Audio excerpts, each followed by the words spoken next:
অনেকেই জানাচ্ছেন যে স্কিন কেয়ারে অ্যাক্টিভ ইনগ্রিডিয়েন্টস অ্যাড করার পর আপনারা ভালো লাভ পাচ্ছেন না। উল্টে কারুর স্কিন খুব ড্রাই হয়ে যাচ্ছে, পুড়ে পুড়ে যাচ্ছে বা র্যাশ বেরোচ্ছে।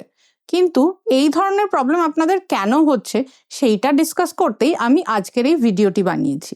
বিভিন্ন ধরনের অ্যাক্টিভ ইনগ্রিডিয়েন্টস যেমন রেটিনল, কোজিক অ্যাসিড বা গ্লাইকলিক অ্যাসিড আমাদের স্কিনে ইউজ করলে বিভিন্ন ধরনের লাভ পাওয়া যায়, যেমন ব্রাইটেনিং বা অ্যান্টি এজিং বা অ্যাকনে ক্লিয়ারিং। এটা আমরা সবাই জানি। কিন্তু স্কিন কেয়ারে এমন কি ভুল করা যেতে পারে যার জন্য এই অ্যাক্টিভ ইনগ্রিডিয়েন্টসের এই ফলগুলি তো আপনারা পাবেনই না, তার বদলে স্কিন কোয়ালিটি আরও খারাপ হয়ে যেতে পারে।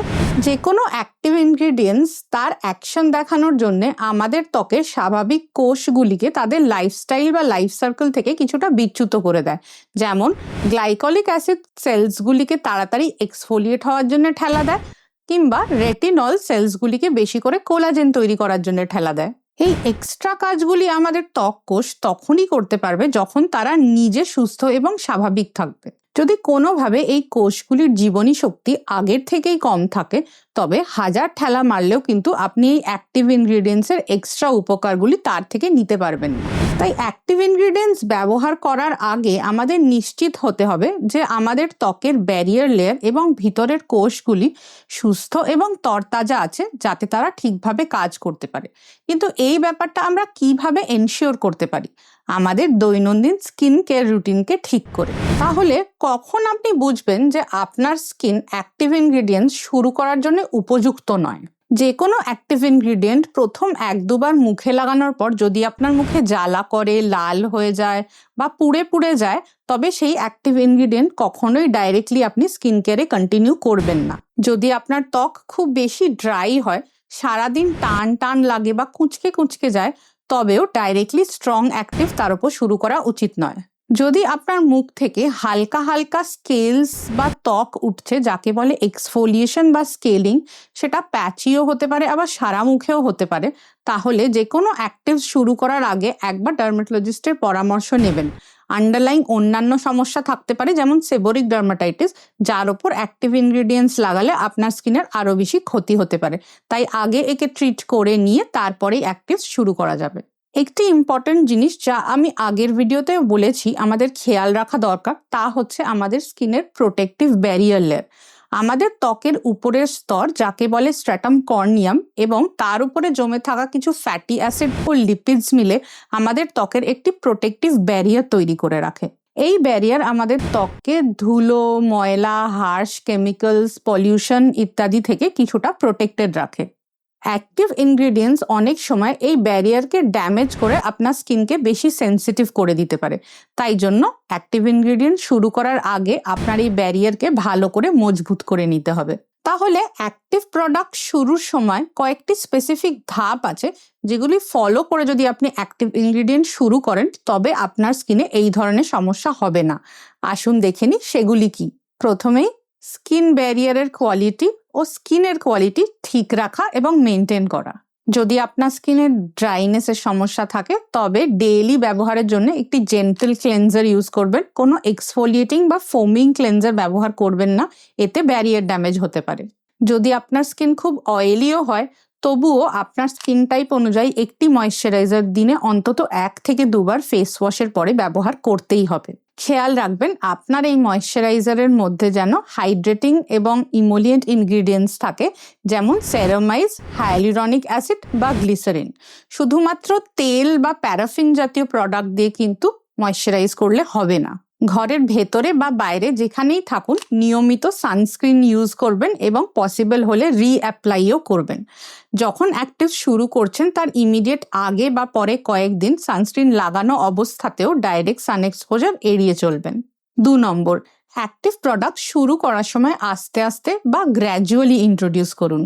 যদি কোনোদিন কোনো অ্যাক্টিভ প্রোডাক্ট না ইউজ করে থাকেন, তবে শুরুর সময় সব সময় জেন্টল প্রোডাক্ট দিয়ে শুরু করবেন, ডাইরেক্টলি স্ট্রং প্রোডাক্ট ব্যবহার করতে যাবেন না।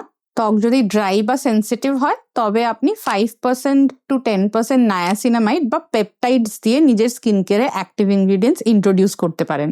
যদি আপনি অলরেডি নিজের স্কিন কেয়ারে মাইল্ড অ্যাক্টিভস লাইক নায়াসিনামাইড বা পেপটাইডস ব্যবহার করে থাকেন, তাহলে নেক্সট ধাপে ইন্ট্রোডিউস করতে পারেন alpha hydroxy acids like glycolic acid বা কোজিক অ্যাসিড, অ্যান্টিঅক্সিডেন্ট অ্যাকশনের জন্য ভিটামিন সি, এবং তার পরের ধাপে ইন্ট্রোডিউস করতে পারেন অ্যান্টি এজিং এর জন্য রেটিনল জাতীয় প্রোডাক্ট। যদি আপনি একাধিক অ্যাক্টিভ ইনগ্রিডিয়েন্ট একসাথে শুরু করতে চান, তবে একটি একটি করে ইন্ট্রোডিউস করুন। একটি ইউজ করার পরে অন্তত 2-3 দিন গ্যাপ দিয়ে তারপরেই পরেরটি শুরু করবেন। যখন কোনো অ্যাক্টিভ ইন্ট্রোডিউস করবেন, তখন প্রত্যেক দিন না লাগিয়ে প্রথমে সপ্তাহে 2 থেকে 3 বার, মাঝখানে অন্তত 1-2 দিন গ্যাপ দিয়ে প্রথমে শুরু করবেন। একবার স্কিন টলারেট হয়ে গেলে তারপরে ডেইলি ইউজ করতে পারেন, ধরুন 2-3 সপ্তাহ বাদে। যদি আপনার স্কিন কেয়ারে 2টি স্ট্রং অ্যাক্টিভ ইনগ্রিডিয়েন্ট থাকে, যেমন রেটিনল এবং গ্লাইকলিক অ্যাসিড, তবে দুটি কখনোই একসাথে ব্যবহার করবেন না। অল্টারনেট ডেতে বা অল্টারনেট বেলাতে, অর্থাৎ একটি সকালে একটি রাত্রে করে ব্যবহার করতে পারেন, বা অল্টারনেট ডেতে অর্থাৎ একদিন এটি একদিন ওটি করে ব্যবহার করতে পারেন, একসাথে লাগাবেন না। স্ট্রং অ্যাক্টিভ স্কিন কেয়ারে ইন্ট্রোডিউস করার পর 2 সপ্তাহ অবধি অন্য কোনো স্ট্রং অ্যাক্টিভ নিজের স্কিন কেয়ারে ইন্ট্রোডিউস করবেন না। আপনার স্কিন যদি খুব ড্রাই হয়ে থাকে, তবে অ্যাক্টিভ ইনগ্রিডিয়েন্ট ব্যবহারের সময় ব্যবহার করতে পারেন স্যান্ডউইচ পদ্ধতি। মুখের ওপর হালকা 1 লেয়ার ময়শ্চারাইজার লাগাবেন, তারপর লাগাবেন আপনার অ্যাক্টিভ প্রোডাক্ট, এবং তারপরে ওপরে সিল করে দেবেন আরেক লেয়ার ময়শ্চারাইজার দিয়ে। এতে আপনার স্কিন প্রোটেক্টেড থাকবে, ইরিটেশনের চান্স কম থাকবে, এবং উপরে সিল করে দেওয়ার জন্য অ্যাক্টিভ ইনগ্রিডিয়েন্টটিও ভালোভাবে স্কিনের নিচে অ্যাবজর্ব হয়ে যাবে। 3 নম্বর ধাপ, অ্যাক্টিভ ইনগ্রিডিয়েন্ট শুরু করার পর আপনার ত্বকের রেসপন্স দেখে সেই অনুযায়ী আপনার স্কিন কেয়ার রুটিন এবং অ্যাক্টিভ ইনগ্রিডিয়েন্টকে অ্যাডজাস্ট করতে হবে। ধরুন, যদি আপনি কোনো প্রোডাক্ট শুরু করেন এবং তার 1-2 দিনের মধ্যেই আপনার ত্বকে জ্বালা ভাব, ড্রাইনেস, লাল হয়ে যাওয়া বা চামড়া ওঠার সমস্যা দেখা দেয়, তবে বুঝবেন সেই প্রোডাক্টটি আপনার স্কিনের পক্ষে বেশি স্ট্রং। সেক্ষেত্রে সেই প্রোডাক্টটি বন্ধ করে হয় আপনি অন্য কোনো মাইল্ড প্রোডাক্ট ব্যবহার করতে পারেন, না হলে সেই প্রোডাক্টটিরই কম স্ট্রেংথের ফর্মুলেশন ব্যবহার করতে পারেন। যেমন ধরুন, যদি 10% গ্লাইকলিক অ্যাসিড আপনার স্কিনে স্যুট না করে, তবে আপনি 3% বা 6% দিয়ে শুরু করে দেখতে পারেন। এছাড়া যেমন আগেই বলেছি, সপ্তাহে 2 থেকে 3 দিন করে শুরু করবেন। যদি ওভারনাইট না রাখতে পারেন, তবে 1 থেকে 2 ঘন্টা লাগিয়ে নিয়ে জল দিয়ে ধুয়ে ময়শ্চারাইজ করে দিতে পারেন। এর ফলেও ইরিটেশনের চান্স অনেকটাই কম থাকবে। স্কিন একবার ইরিটেটেড হয়ে গেলে কিন্তু তার ওপরে অ্যাক্টিভ প্রোডাক্টস দিয়ে আর একটুও চাপ দেবেন না। অ্যাক্টিভ প্রোডাক্ট সমস্ত কিছু অফ করে basic skin care, gentle cleanser, barrier repair ceramide moisturiser এবং সানস্ক্রিন দিয়ে ভালো করে কিছুদিন যত্ন করবেন। সমস্ত সিমটম অর্থাৎ ড্রাইনেস, লাল ভাব বা অস্বস্তি পুরোপুরি কমে গেলে পরে আবার কম স্ট্রেংথে বা কম টাইম লাগিয়ে অ্যাক্টিভ ইনগ্রিডিয়েন্টসের ইউজ আপনি শুরু করতে পারেন। ইরিটেটেড স্কিনের জন্য কিছু প্রোডাক্ট আমি আগে একটি ভিডিওতে সাজেস্ট করছি, চাইলে সেটি দেখে নিতে পারেন। যদি এই ধাপগুলি ফলো করা সত্ত্বেও আপনার স্কিন কেয়ারে অ্যাক্টিভ ইন্ট্রোডিউস করতে আপনার অসুবিধা হয়, তবে আপনার ডার্মাটোলজিস্টের পরামর্শ নিন। অনেক সময় আন্ডারলাইং কোনো স্কিন ডিজিজ থাকতে পারে, যার ফলে আপনার ত্বকে স্ট্রং প্রোডাক্ট সহ্য হয় না।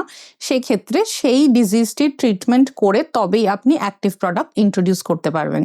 এছাড়াও মনে রাখবেন, সব প্রোডাক্ট কিন্তু সবার স্কিনে একই রেজাল্ট দেয় না।